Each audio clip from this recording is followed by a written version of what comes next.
रोहित देहाती films presents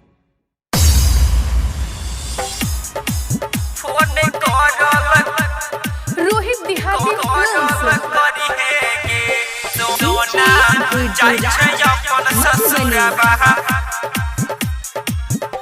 सोना जाय छै अपन ससुरबा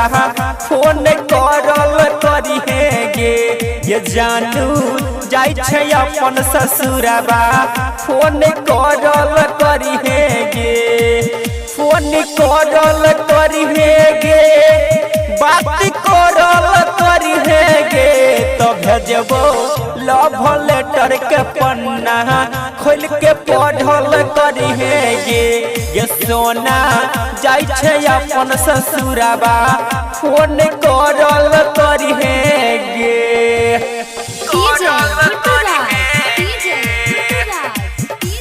सोना जाय छै अपन ससुरबा फोन करल करी हे ताय के संगे कैलियो कोचिंग क्लास हमरा पर कैले न तू विश्वास गे पूछी कैले न तू विश्वास ये के संगे कैलियो कोचिंग क्लास हमरा पर कैले न तू विश्वास गे सोना कैले न तू विश्वास तो सैया के करी है नया अपमान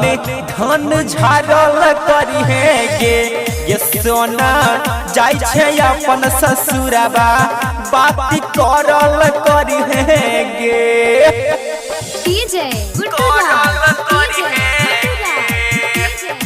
रोहित देहाती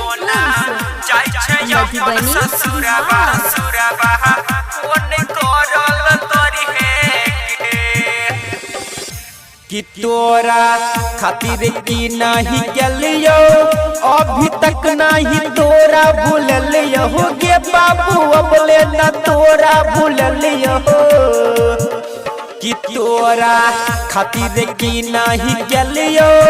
अभी तक नहीं तोरा भूलियो गे सोना अबले न तोरा भूलियो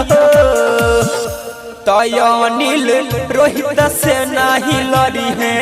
बात करल करी है गे ये सोना जाय छै अपन ससुरबा फोन करल करी है गे रोहित देहाती फिल्म्स।